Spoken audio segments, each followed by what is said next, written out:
Hey guys, can I get an audio check? Check. Late? You know, I have to admit, I was using my wristwatch and I was not checking with my GPS locked clock in the shop, so I apologize. Thank you, KR Blodgett, for the audio check. Thanks, Chris, for the audio check. Good morning, Adam. Well, it's not morning. I keep doing that. Good afternoon. And yeah, excited to be in the shop. I could have the doors open. I just don't happen to have them open right now. It's beautiful out.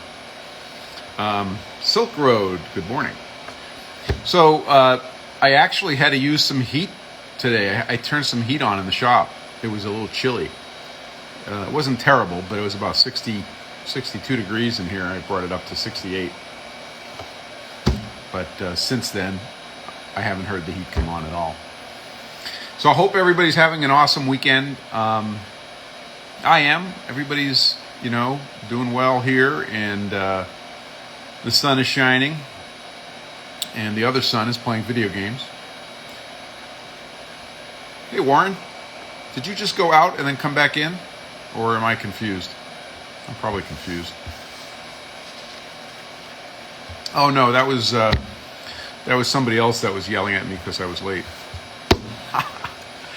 Anyway, we are in the shop today. I am making PFG stones. I've got a pile of 4-inch stones to make. Getting orders out and some inventory in, and things are getting more and more efficient. So I may be able to switch sizes today and keep on cranking. I'm confused. I am perpetually confused, and I accept it. I have no problem being confused. So let's see, what else is going on? My kiddo at college is doing great. I was just down there last night. Go follow conjet.art. And my other kiddo is playing video games, and the boss is doing very important things. Yeah, Adam says if you're not confused, you really don't know. You really don't understand what's going on. Oh, that's so true. Yeah, I try to remain confused at all times. Adam, you are spot on this morning. So we did a little bit of belt grinder platen flattening this week. So this is a pretty funny topic. My buddy GLG Knife Works, John, he came over one day with the platen, which is the flat rectangular plate that the belt on the belt grinder rides up against while you're grinding. And he came over with it, and he says, can you grind this for me, because it's looking, it looks a little bit worn. Hi, New Jersey Dan. Welcome aboard. So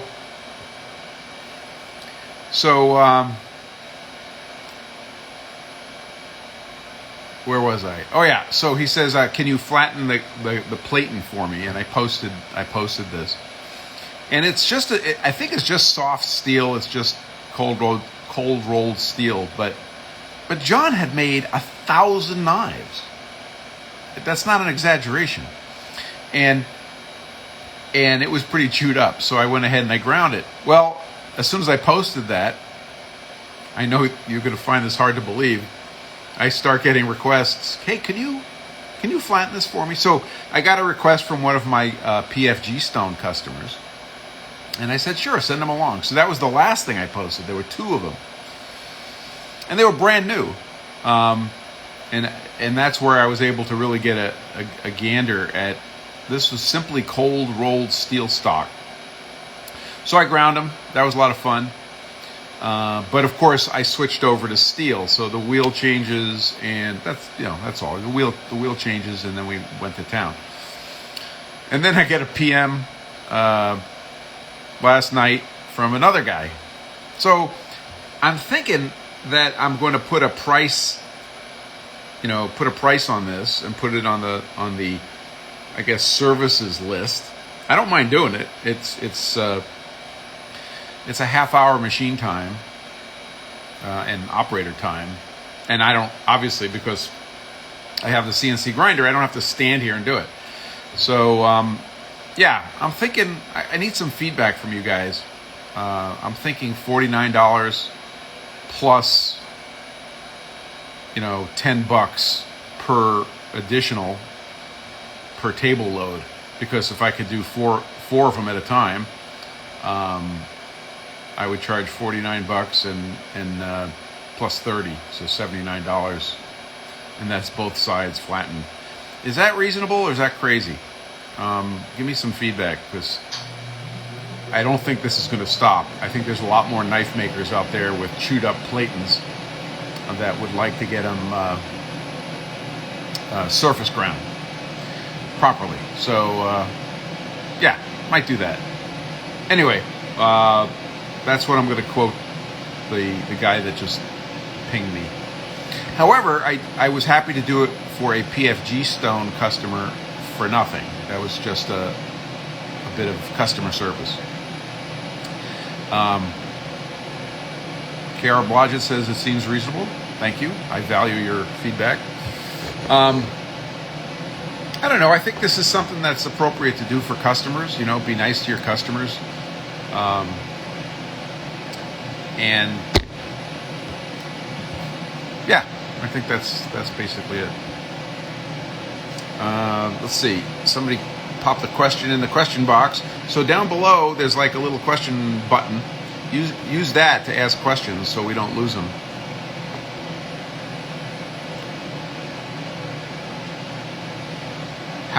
Okay, so Chris asks, got it, with a typo. How similar are platens? Can I offer some made from tool steel and it lasts longer? The answer to that is, I have no idea how standard they are. But as I get them, I've been measuring them. These are 2 inches wide. The last batch were 8 inches long and 6 3/4 inch center to center threaded holes, 1/4 20. And that may be pretty similar, but if they're all sort of the same, I absolutely can offer a superior product. I was thinking about that. It could be as simple as going to 4142 pre-hard, and I can drill and tap those holes on the CNC machine all day long, and those would come out pretty nice, and they'd be much harder than the silly putty. I like Adam's approach. Adam says, just make them carbide and be done with it. Yes, and would you care to quote us how much that platen would be in carbide? I'm pretty sure I know how much these guys are paying for these belt grinders, and I don't think they want a carbide platen, but I think that's extraordinarily funny. Thank you, Adam. Warren says it doesn't seem unreasonable, and then he says, hey, wait a minute, I'm a PFG Stone customer. Yes, you are. Yes, you are. Bring your platen over.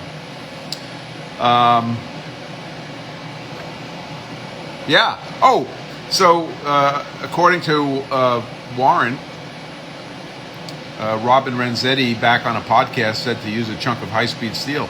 Sure, if you got it. That's actually a pretty big chunk of high-speed steel, but if you have it laying around. I think that ought to be a hardened piece of steel. That shouldn't be a piece of silly putty. It's getting the back of the abrasive belt, and that's still going to wear it out like pretty predictably. So I guess they consider it a wear item, fine. And but it's not terribly hard to grind. And if anybody can make a case of sufficient standardization or sufficient demand, I'd be happy to make it a product. So that's a really super good question. One of the things that I've been working on here in the Department of Grinding department is standardization and checklists. I don't know if you know this, but I'm a licensed pilot, and I've been inactive for a while. And checklists are a big deal for pilots, so it's sort of in my nature to make checklists.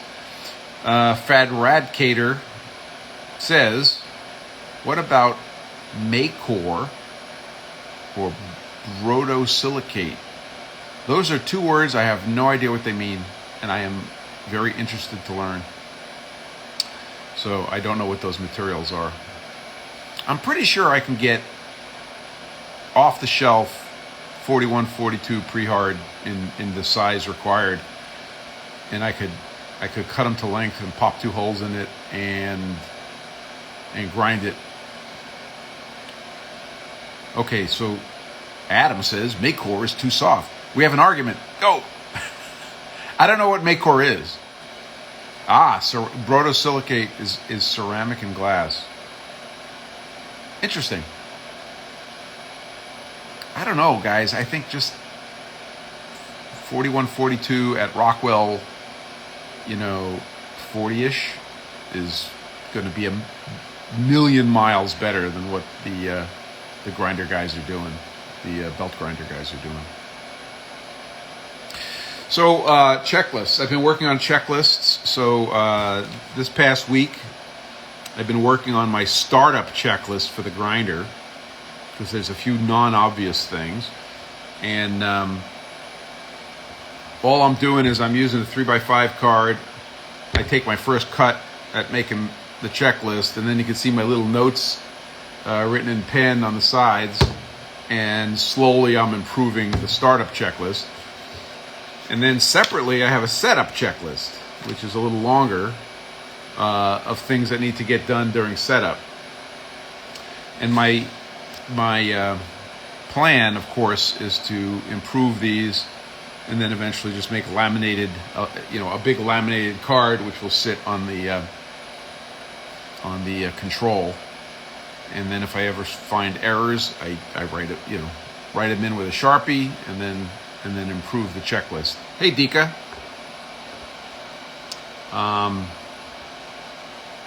Let's see.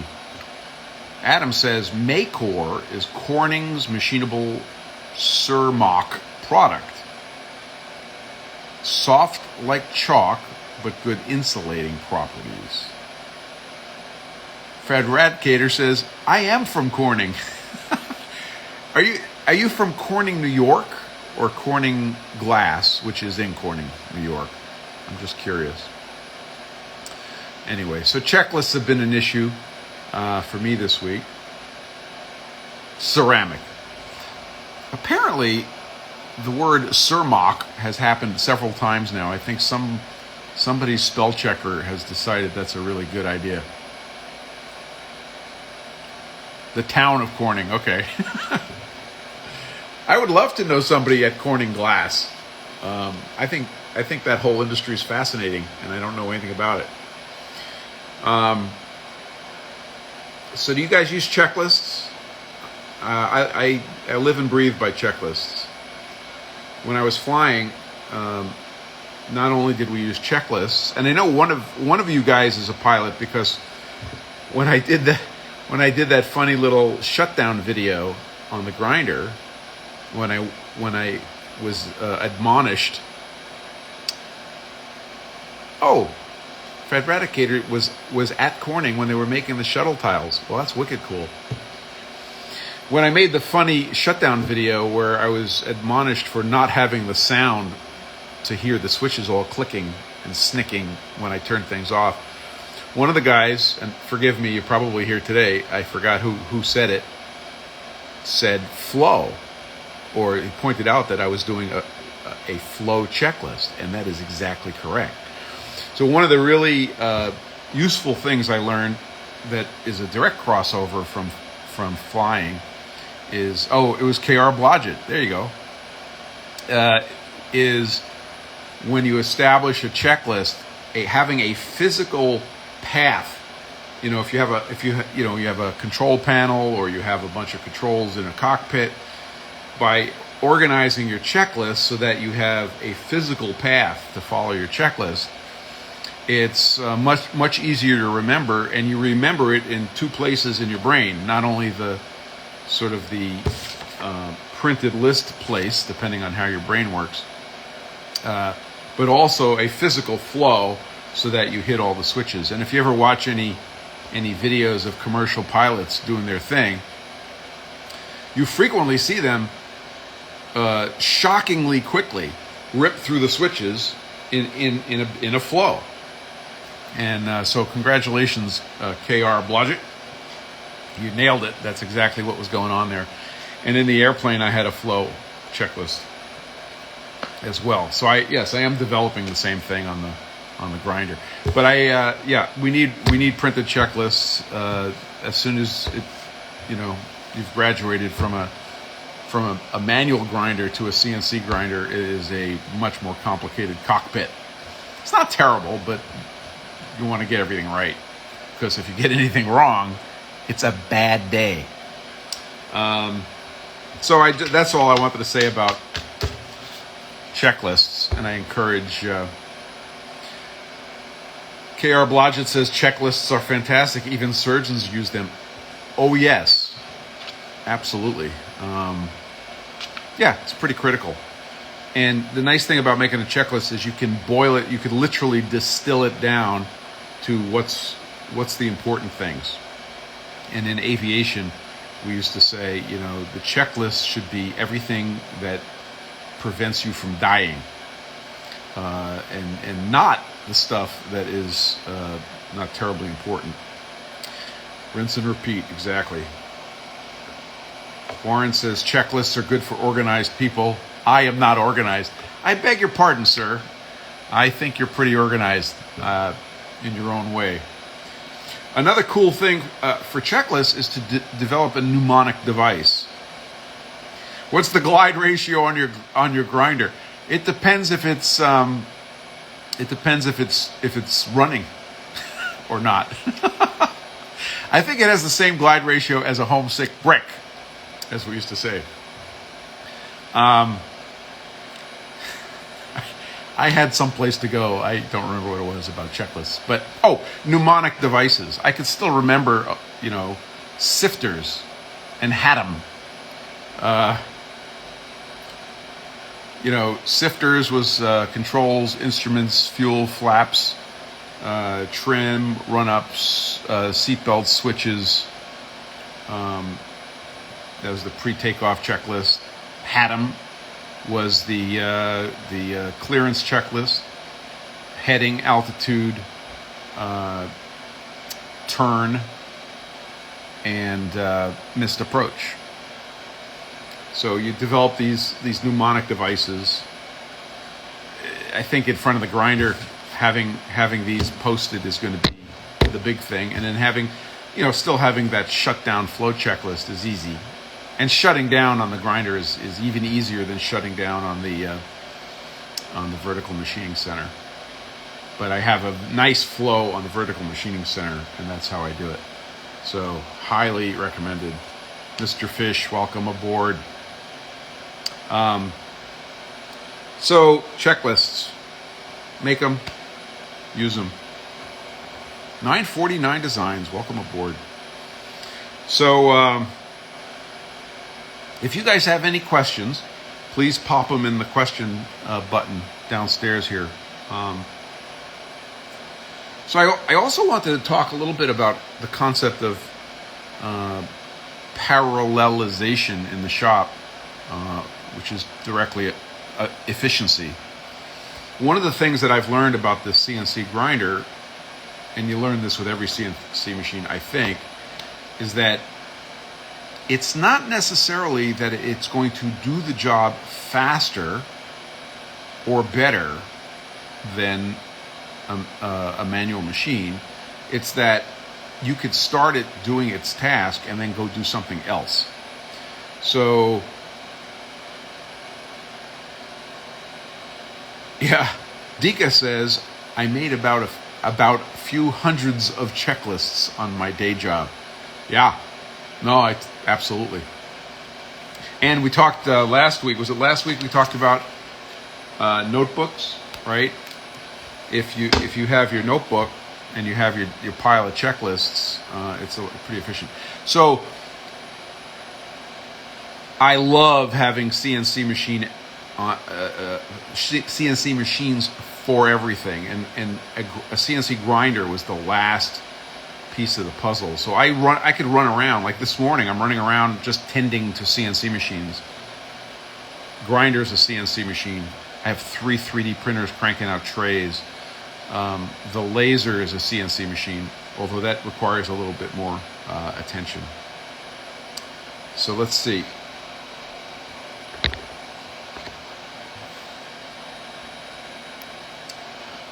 So New Jersey Dan says, new to my Instagram, tell me more about the PFG Stones. So the first thing you should do is go to the website pfg.gg, and that will bring you into 90% of the knowledge you need to know. But there's a whole bunch of people on our live today that could tell you about about PFG stones. PFG stones are invaluable in the shop. I keep in the grinding department. I keep a 6-inch set and a 4-inch set, and every setup requires the use of PFG stones for both the preparation of the chuck and the preparation of anything going on the chuck. And it removes any microscopic burrs. Some of them are so microscopic as you put it down. They do not confuse PFG stones with out-of-the-box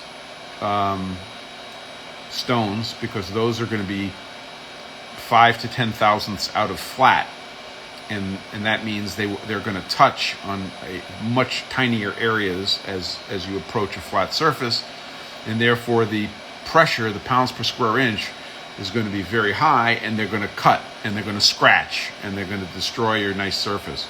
Whereas a PFG stone, because it's ground very, very, very, very, very, very flat, when you apply it to a flat surface that might have a burr, as soon as that burr is cut, there's no more cutting action, and so they're used in precision work.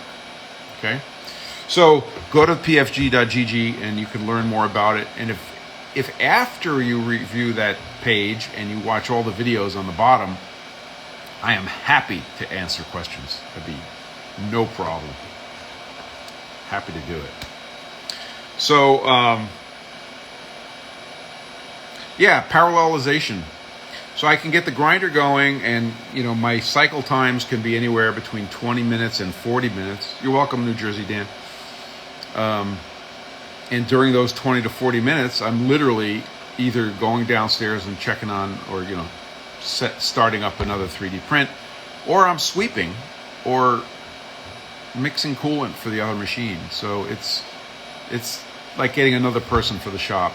I am so happy with the CNC grinder, which if you're new to my channel here, it's an Okamoto model ACC 818NC, which is an 8x18 grinder. It's got a hydraulic table, not a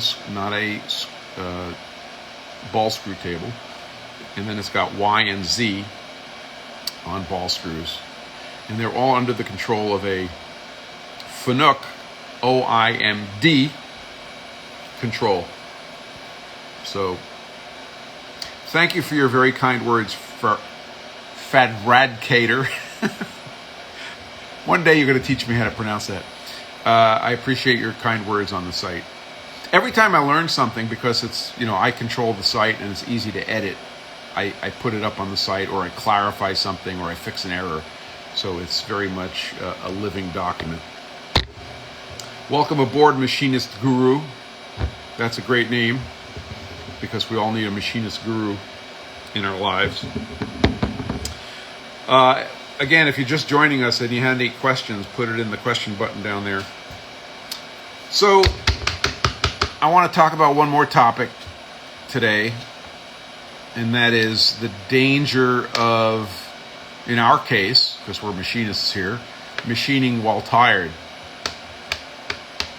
So we probably all have stories where we've done something stupid in the shop and broke something, and traced it back to either being physically tired, which in turn means mentally tired, or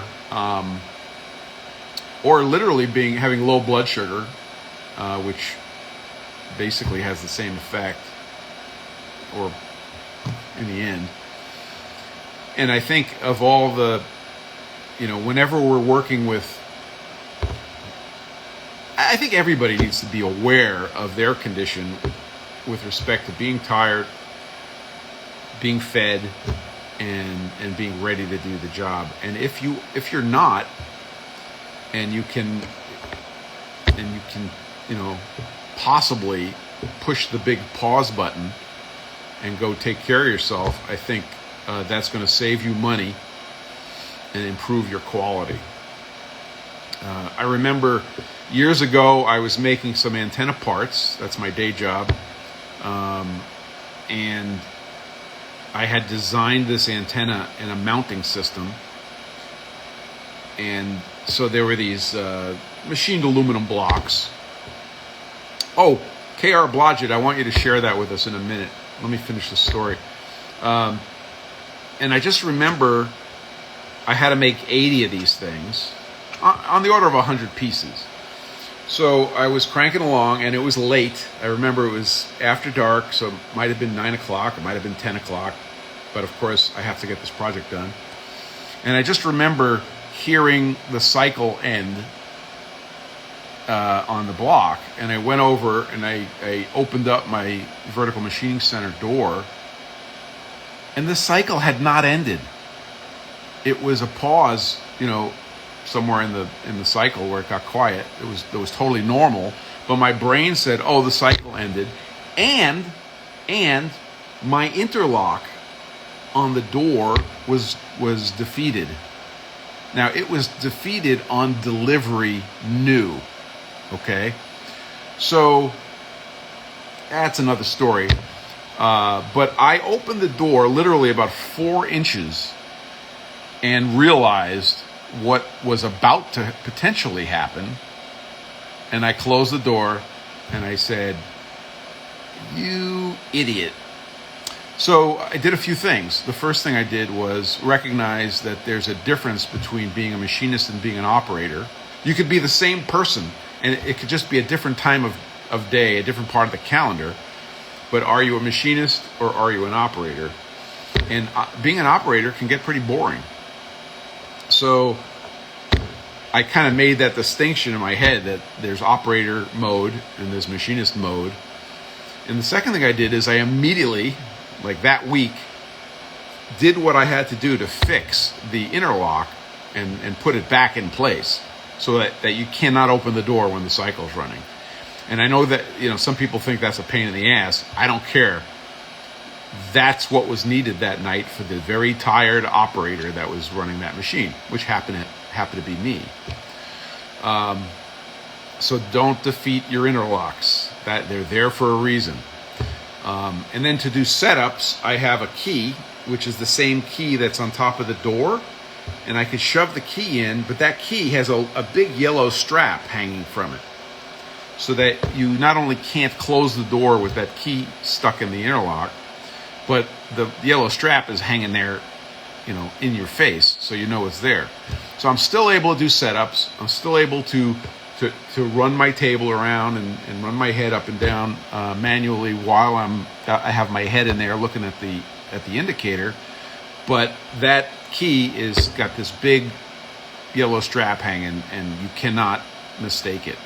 And then when I go back to from machinist mode to operator mode, that key comes out, the interlock works the way it's supposed to work, and you're not going to cause a problem.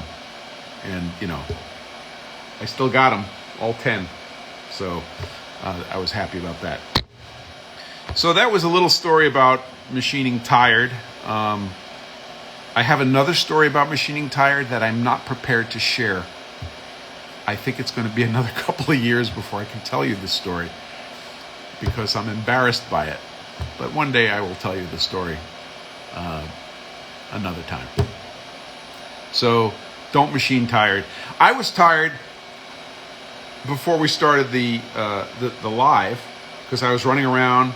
I wanted the cycle on the grinder to be done so that it wasn't making noise and I could turn off the mist collector. And so I was watching the time and everything, and I detected that low blood sugar kind of, I need to stop and eat. And I did. I stopped and I had a food bar, and I did that before our live because I'm trying to practice what I preach. That's all I got for you today. All the ideas I had, I wanted to talk about. If you guys have any questions. Oh, I wanted to hear from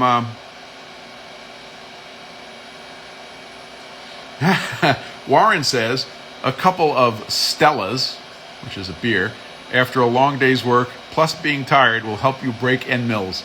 Don't ask me how I know that. I don't have to ask you. KR Blodgett says, illness, medication, stress, alcohol, fatigue, emotions. Yes, yes, and yes. Absolutely. And if you think it's important in machining, think about if you are a commercial pilot. Those guys are humans too. And, right? So you got to take care of yourself, especially in the shop, because I want you to keep all of these and keep making quality work. Let's see. Somebody said something. Oh, KR Blodgett, you said there's an I am safe checklist. Could you share that with us? Oh, that's it right there. I am safe. Illness, medication, stress, alcohol, fatigue, emotions. So that if you look at the acronym there, it's I am safe. Not bad. Things to think about to self-evaluate safety in the shop. And somebody pointed out in the comments on one of my posts that they were happy to see that they're not the only ones that wear appropriate footwear in the shop. Remember, these by the way, these are OSHA approved. So, wear OSHA approved footwear at all times in the shop. That's all I'm going to say about that. Anyway, a lot of fun. So it's 12:34. We'll aim for wrapping this at 12:40, 6 minutes. So if you have questions, put them in the doobly-doo, and we'll get them done and get out of here and get back to work. How many of you guys are working in the shop today? The Sunday of a 3-day weekend.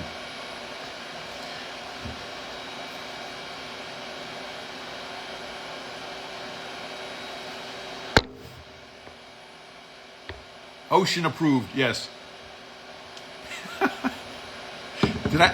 I didn't say anything else. I didn't say anything. Hey, Adam. Adam's in the shop working. Hey, Adam, are you doing some grinding for a customer? Warren's in the shop working. Are you doing? You had a magnificent, boring job that you were working on the other day, and I loved your little video with your feet up as your jig, as your setup was boring. Oh, Adam is grinding and milling. Actually, I have some milling to do also, which I've been putting off. Pragmatic Machinist Chris says he's doing a brake job on the wife mobile, then working on a sketchy gas grill conversion. I saw a picture of your sketchy conversion. And which reminds me, I've got to power wash my gas grill guts. Well, I hope everybody has as nice a weather as we have today. It's a beautiful beginning of spring. I mean fall, the other one. The colors are starting to happen.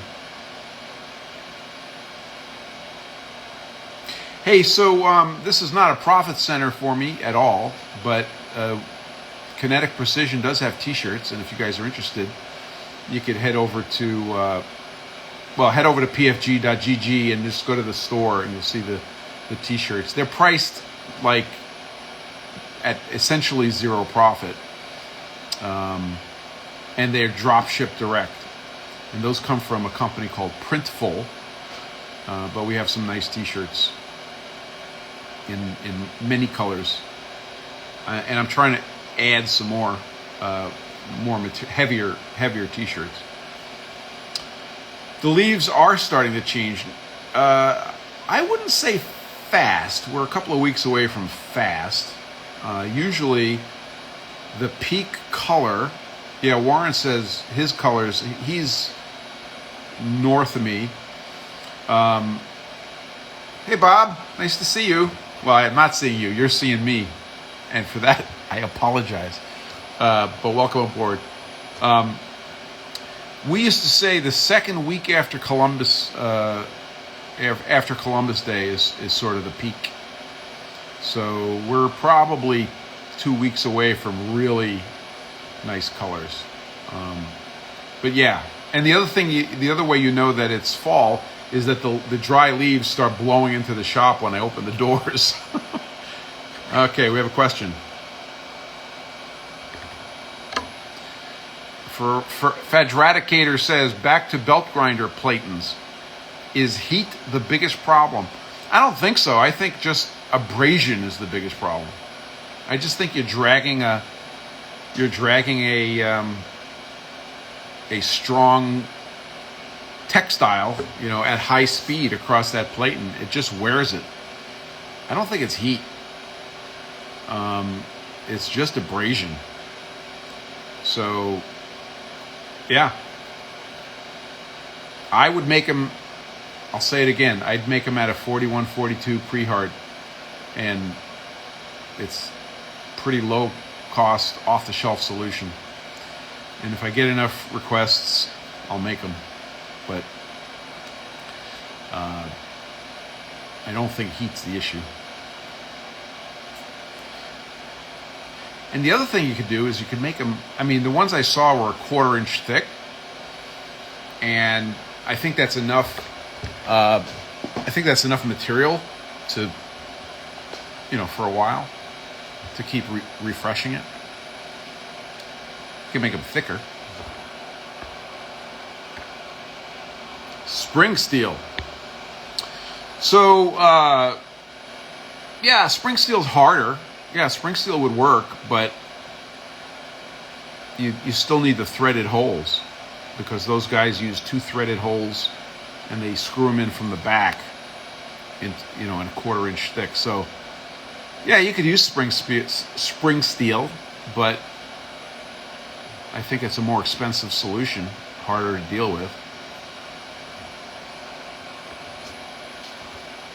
So there you go.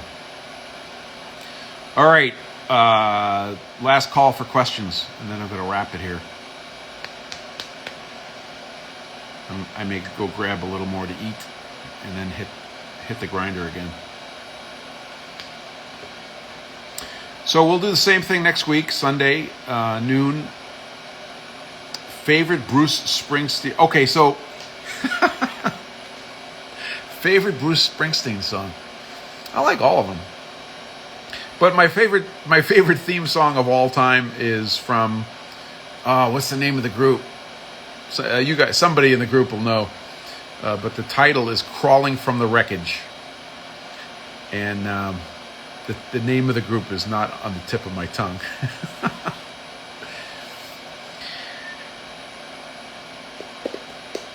I like all of Bruce Springsteen's work.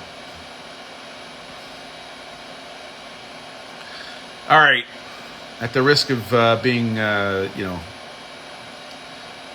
looking like I'm hungry. I'm kind of hungry, so I'm gonna go eat some lunch. So you guys have a great weekend. I'm gonna be working in the shop today. Take care of yourself in the shop, like we talked about. Stay organized, make checklists, and we'll see you next week.